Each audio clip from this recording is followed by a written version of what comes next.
Boa tarde a todos, minhas irmãs, meus irmãos.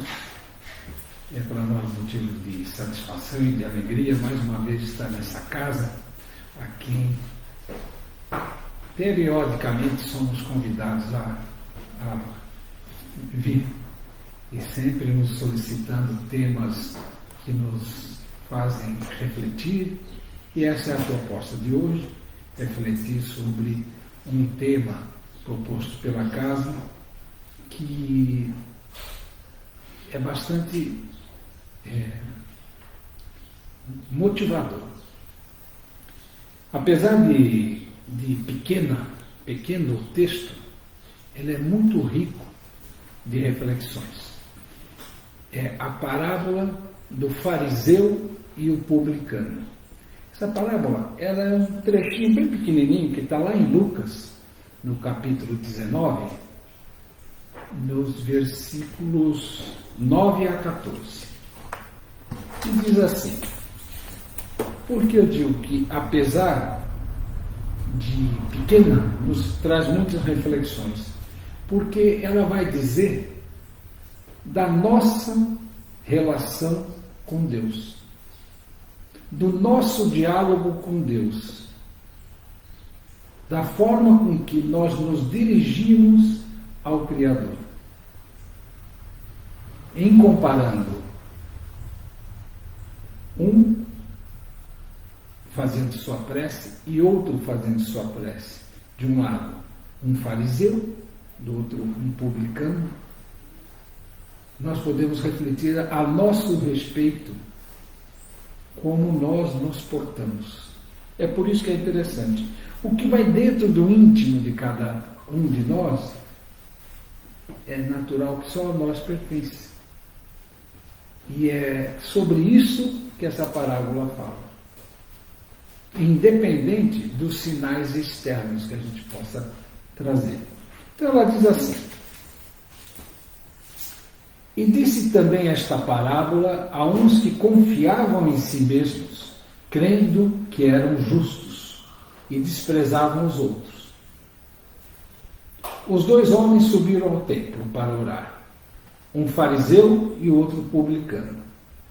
O fariseu, estando em pé, orava consigo desta maneira: ó Deus, graças te dou, porque não sou como os demais homens, ladrões, injustos e adúlteros, nem ainda como esse publicano aí. Jejuo 2 vezes na semana e dou os dízimos de tudo quanto possuo. O publicano, porém, estando em pé, de longe, nem ainda queria levantar os olhos ao céu, mas batia no peito, dizendo: ó Deus, tem misericórdia de mim, pecador. Digo-vos que este desceu justificado para a sua casa, e não aquele. Porque qualquer que a si mesmo se exalta, será humilhado, e qualquer que a si mesmo se humilha, será exaltado. Essa é a parábola. Para que a gente consiga entender o tamanho desse ensinamento de Jesus, eu creio que vale a pena a gente entender, primeiramente, como é que funcionava a coisa no tempo em que Jesus falou isso. Todo o povo hebreu, depois que chegou na Terra Prometida, lá pelas tantas, Davi elaborou na cabeça dele que tinha que fazer um grande templo. Por quê? Porque no tempo que eles estavam acampados, esperando ainda o momento de chegar na Terra Prometida, eles tinham como líder Moisés, que trouxe do monte o Decálogo, as 2 pedras com os 10 mandamentos. Essas pedras foram guardadas numa grande arca. E essa arca, ela foi, a partir daí, ela foi sendo colocada como o ponto principal para as orações. Então, foi feita uma tenda, e lá ficou a arca dentro da tenda, e nem todos podiam olhar de frente para a própria arca, tamanho que era a forma com que eles colocaram o exterior naquilo que é interior. Tanto que, não exato no tempo de Moisés, mas o que veio depois, eles começaram a se transformar em castas. Não tal qual aquela dos hindus, mas eram determinados estratos da sociedade hebraica de conformidade com a maior proximidade do tabernáculo, da arca. Ou seja, os levitas, os fariseus, enfim, povos na escala deles mais importantes, eles poderiam chegar muito perto. O restante não. Quando Davi resolveu fazer o templo de Jerusalém, foi para justamente abrigar essa arca. E ficou um grande templo. A partir daí, eles encontraram como certo que somente onde estava o tabernáculo era ali somente o único local onde as petições dos judeus a Deus, dos hebreus a Deus, chegariam até ele. E ao mesmo tempo, era somente ali que Deus derramaria sobre eles suas bênçãos. Por isso que até hoje a gente vê lá em Israel, lá em Jerusalém, os judeus ortodoxos, somente no muro que ficou ali, que na realidade aquilo eram as estruturas de edificação, não era nem o templo, porque o templo foi destruído inclusive 2 vezes. O que ocorreu?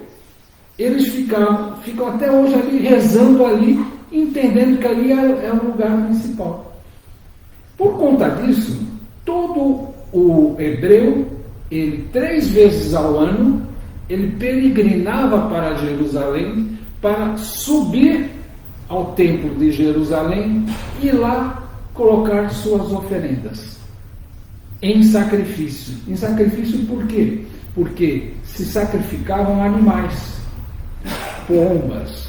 O menorzinho era pomba, que era mais baratinho. Mas depois, por quê? Porque aconteceu justamente devido o povo hebreu peregrinar de várias regiões, não dava para eu criar o meu objeto de oferenda dentro de casa e levar comigo. Por exemplo, lá de Nazaré, na Galileia, até Jerusalém, na Judéia, eram 140 quilômetros a pé, em estradas complicadas e tortuosas. E mais do que isso, perigosas. Por quê? Porque era um volume muito grande de peregrinos e os salteadores olhavam com grande olho para isso. Por quê? Porque sabiam que quem saía da sua casa não podia levar o seu sacrifício, ia ter que ter um pouquinho de cascalho no bolso, pelo menos, para poder comprar. É daí que vem aquela parábola do bom samaritano, que é um peregrino que é assaltado na estrada. Além de ser assaltado, ele ainda é molestado, ainda é maltratado, e aí segue essa parábola. Então vejam que interessante. Se a gente olhar a Palestina hoje, é mais ou menos o que existia naquela época. Muda um pouco os nomes, mas essencialmente é a mesma coisa. Numa ponta, nós temos, como os nossos estados brasileiros, numa ponta nós temos a Judéia, no meio nós temos a Samaria e na outra ponta nós temos a Galileia. Exceto os samaritanos, que por motivos outros, inclusive não é objeto da nossa conversa hoje, eles não entendiam dessa maneira, que o único local era lá. Porque eles tinham um monte próprio na Samaria, que ali é que eles faziam suas oferendas. Mas os galileus tinham que atravessar a Samaria para chegar até a Judéia, em Jerusalém. Então, era um bocado de esforço tudo isso, né? E aí quando Jesus fala, subiu ao templo e depois desceu de volta para a sua casa, a gente tem que imaginar que é isso. Então, quando ele chega e ora de forma contrita, o publicano, quando o outro ora com soberba, o fariseu, é orando onde? No templo de Jerusalém. Com toda essa importância que era orar no templo de Jerusalém. O fariseu, digamos, era um partido político-religioso que era quem mandava, eram as autoridades do povo hebreu naquela época. Então, se colocavam com os galardões da sua pompa, devido à sua posição de destaque. Então, quando ele coloca um fariseu no templo, em lugar destacado, rezando da maneira com que ele estava rezando, tem essa significância. E o publicano, por outro lado, todos sabemos que na época de Jesus, o Império Romano dominava toda a Palestina. Ou seja, o povo hebreu era subjugado ao poder dos romanos. E um poder bastante ganancioso, porque cobrava-se altíssimos impostos dos hebreus para se dar ao governo central em Roma. Quem fazia isso? Eram os publicanos. Quem eram os publicanos? Eram judeus a serviço dos romanos que cobravam dos seus irmãos hebreus. Então, quando ele coloca um publicano, ele está colocando um cidadão bastante hostilizado pela própria sociedade dele, porque ele estava cobrando dos irmãos para entregar para aquele que colocava o seu poder sobre eles. E quando ele coloca o fariseu, é justamente ele. Por quê? Por conveniência de Roma, eles conviviam de uma certa forma com o poder da alta cúpula religiosa hebraica, judaica. Eles conviviam bem. Por quê? Porque de uma certa forma essa alta cúpula organizava o povo subordinado de tal forma a não atrapalhar. Por isso que tem uma passagem importante da vida de Jesus, que ele fala que ele não veio trazer a paz. Por quê? Porque existia a pax romana, que era uma paz imposta sobre uma série de determinantes ali. Então, era um povo que vivia num sofrimento terrível, o sofrimento de qualquer subordinado, e praticamente um povo escravizado. Visto isso, o fariseu, ele convivia com isso, por quê? Porque ele tinha todas as suas regalias. E ele, no alto de sua autoimportância, ele vai ao templo, e aí então o que ele faz? No lugar de destaque no templo, ele reza daquela maneira que nós colocamos aqui. Ele reza dizendo: eu não sou, ó Deus, graças te dou, porque eu não sou como os demais homens. Eu sou menor do que eles, ele está querendo dizer. Esses ladrões, esses injustos e adúlteros, está querendo dizer que ele é o cume da justiça, né? Muito menos igual esse fariseu aí. É assim que ele reza.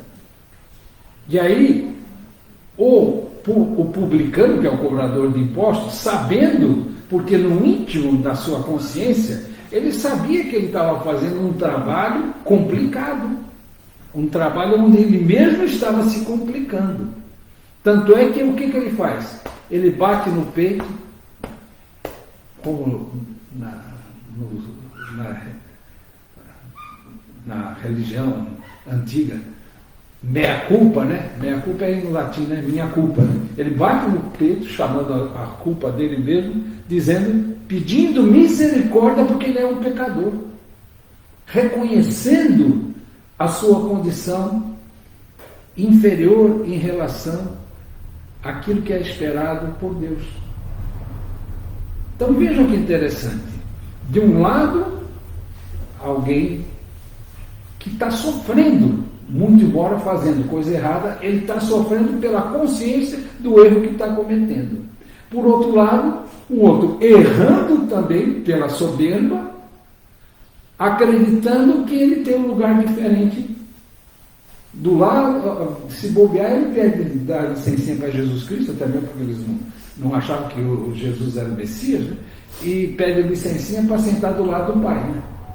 Não tem aquela história? Jesus sentado ao direito do Pai, ele, do jeito que ele estava soberbo ali, é isso que ele dizia. Por isso que Jesus fala: digo-vos que este desceu justificado para a sua casa, este o publicano, e não aquele, o fariseu. Porque qualquer que a si mesmo se exalta, será humilhado, e qualquer que a si mesmo se humilha, será exaltado. Se a gente for ver, em qualquer um dos evangelistas, há diversos relatos falando do templo de Jerusalém. Diversas situações de Jesus, desde a primeira aparição pública dele aos 12 anos, que ele sai de junto da mãe e do pai terreno, e vai-se embora lá para discutir leis com os fariseus, com os saduceus, com os levitas, tudo, lá no templo. Essa é a primeira aparição. Mas tem diversas outras oportunidades que Jesus demonstra para nós aquilo que ele diz: eu não vim derrogar a lei, e sim cumpri-la. Porque ele sabia que a importância de que naquela primeira aliança de Deus com a humanidade terrestre, feita através de Moisés, muito da nossa importância, tendo sido resgatada como filhos de Deus, ocorreu. Então ele não vem dizer: rasgo tudo isso, eu vou trazer uma nova lei. Ele só fez uma diferença. Ele trouxe uma outra lei que ela é superior àquela trazida por Moisés, o que é muito natural. No momento da nossa humanidade, quando estávamos no tempo de Moisés, nós éramos um tanto quanto mais brutos. Ainda mais depois de 400 anos de escravidão sob o jugo dos egípcios, cheio de cacoetes, cheio de vícios, cheio de problemáticas em termos de sentimento e pensamento em relação a Deus. Então, a lei mosaica ela se tornou uma lei muito férrea, porque além dos 10 mandamentos, Moisés editou uma porção de outros mandamentos que eram praticamente para coordenar e organizar a vida social do povo hebreu. Então, existe em toda a lei mosaica, a gente tem como discernir o que é essencialmente divino e o que é regras de convivência. Imagina se Deus ia falar que você não pode comer carne e beber leite. Estranho, né? Deus não falaria, mas ele falou. Por quê? Porque ele estava querendo organizar aquele povo desregrado.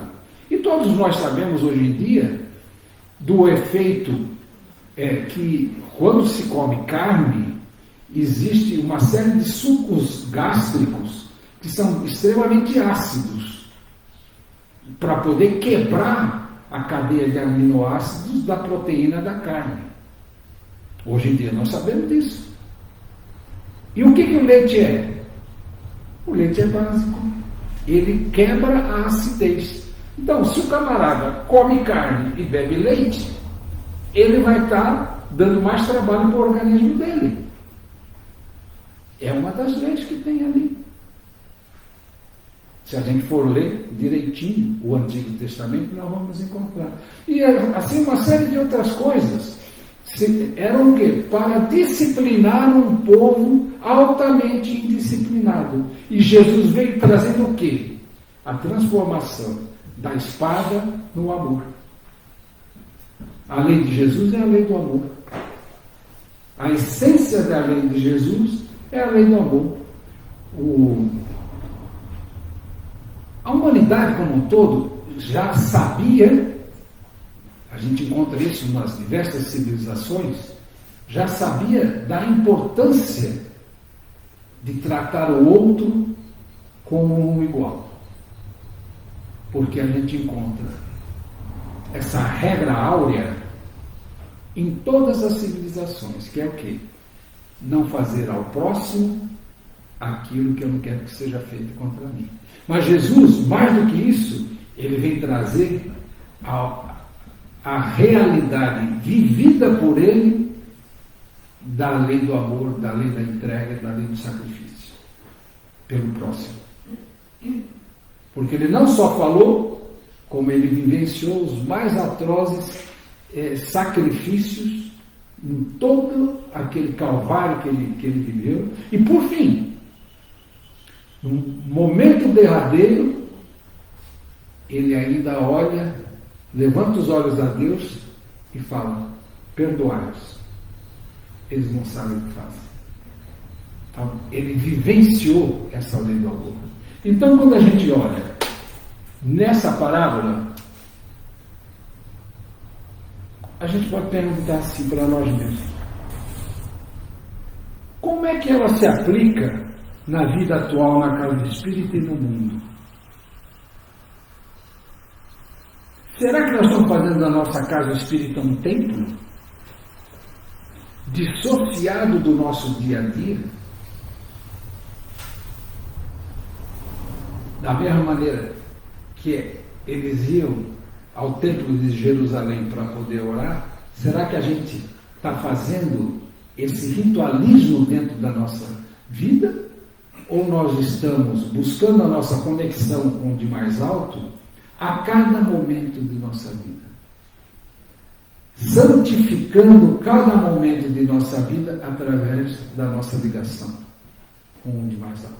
Será? Será que a nossa postura diante da sociedade está sendo uma postura farisaica?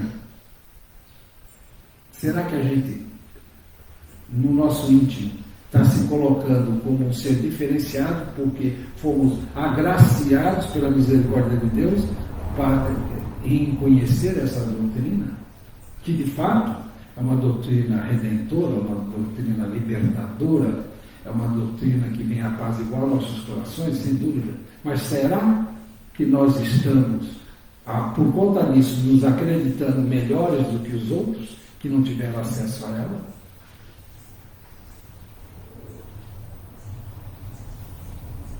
Por outro lado, onde é efetivamente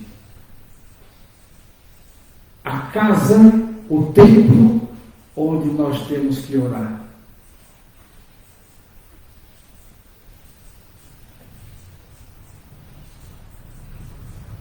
Está simples. É no nosso coração. Se a vida está difícil, ora. Se a vida está boa, ora mais ainda e toma cuidado. Porque a gente, na hora do aperto, a gente lembra.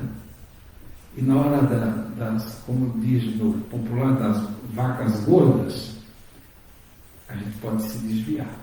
Então a gente tem que tomar cuidado. Por isso que é olhai, orai e vigiai. Tem que ver as coisas que estão conosco. Por isso é que Jesus fala,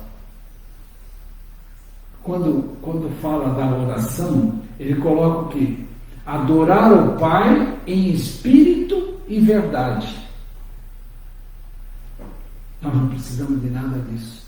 Isso tudo é só um facilitador que nos permite, digamos assim, fazer uma checagem, como é que nós estamos. Quando a gente está dentro da casa espírita, quando a gente está justamente sob a vibração positiva da casa espírita, os bons espíritos que aqui vêm fazer toda essa higienização, essa limpeza do ambiente, tudo isso nos facilita. Mas onde nós efetivamente nos vemos como um espírita, como um cristão?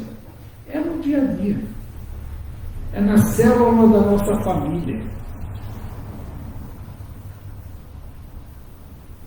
É na sociedade onde nós nos envolvemos nos assuntos cotidianos. Inclusive, num momento de uma sociedade doentia. Nós estamos vivendo momentos de uma sociedade, de uma epidemia muito maior do que aquela que nós tivemos do Covid. Nós estamos vivendo tempos extremados, onde as pessoas acham que quem não é comigo é contra mim. Não estão mais, na sua sensibilidade, fazendo valer a diversidade de entendimentos, a diversidade de opiniões. Qual é o nosso papel como cristãos, como espíritas?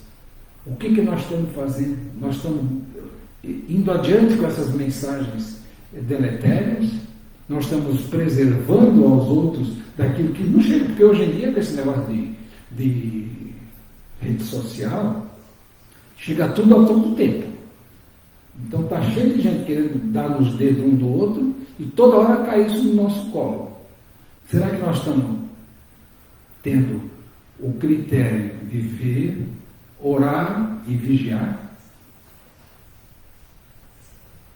Porque é muito simples. Dentro da casa espírita, todo mundo já ouviu isso, né? Dentro da casa espírita é fácil ser espírita.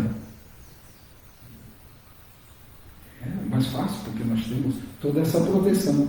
Mas, além disso, é no dia a dia que nós vamos fazer a prova. A gente estuda a matéria no pensamento e no coração, depois tem que pôr a prova. É no dia a dia. E temos que ter cuidado e zelar pelo bem comum, zelar por todos. E uma palavra mal colocada a respeito de alguém pode levar essa pessoa a situações extremamente delicadas. E, infelizmente, hoje em dia, devido a esse sentimento equivocado, meio generalizado da sociedade, nós estamos chamando para nós a função de juiz, de jurado e de algoz. Nós recebemos a reclamação, nós julgamos, damos o veredito e ainda executamos. Isso está graça por aí. Está no cotidiano das pessoas. E qual é a diferença para que eu não precise, no momento do meu desencarne, olhar para trás e falar assim, quanta besteira que eu fiz? É realizar aqui e agora o melhor que a gente possa fazer pelo bem do outro, trocar o nosso egoísmo pelo altruísmo. Ego, eu. Altro é de alter, que é o outro. Trocar essa polaridade no trabalho, que não é fácil para ninguém. Nessa estágio atual que nós vivemos, não é fácil para ninguém. Mas temos que buscar, temos que trabalhar por isso. Porque, na realidade, se a gente for dentro da nossa consciência, analisar de coração, nós somos agraciados pela misericórdia de Deus. Porque conseguimos aqui chegar. Porque conseguimos aqui chegar. Uns que nem eu, chegando em frangalho, né? Todo complicado. Outros chegam já melhorzinho. Mas conseguimos aqui chegar. Só que daqui para adiante, a responsabilidade é nossa. E quando a coisa estiver pegando mesmo, recorre à oração.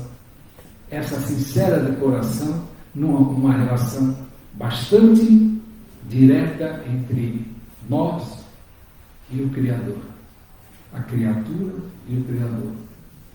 Joana de Ângeles, através da psicografia do Divaldo Pereira Franco, numa reunião que ocorreu em 17 de abril de 2019, no comecinho da pandemia, lá no Centro Espírita deles, lá em Salvador, ela diz assim: recorre à oração.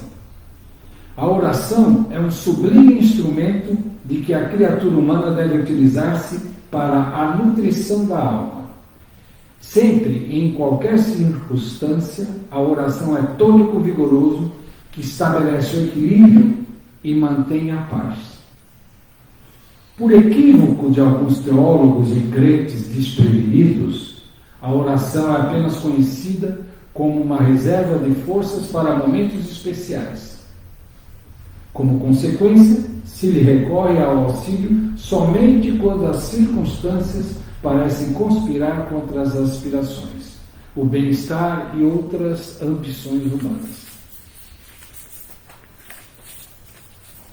Nesses casos, esperam-se ocorrências milagrosas, como se o ato de orar merecesse resposta imediata da divindade, atendendo às súplicas de urgência.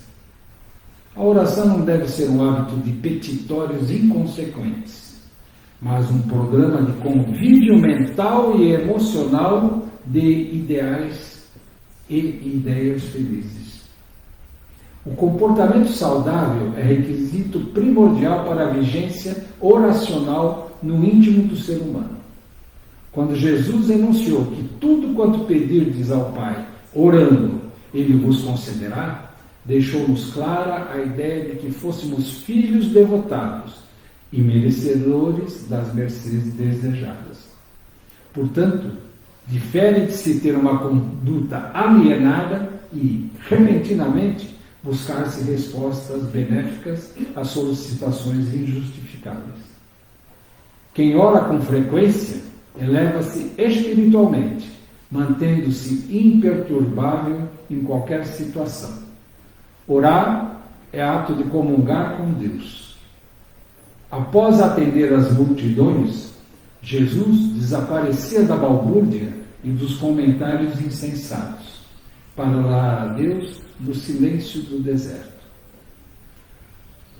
Nunca, pois, te sintas solitário ou triste, porque podes buscar a companhia celestial por meio da oração e enriquecer-te de luz e de amor. Essa mensagem da Joana, através da psicografia do nosso irmão Divaldo Pereira Franco. Diante dessa orientação a nós trazida por ela, pouco nos resta falar.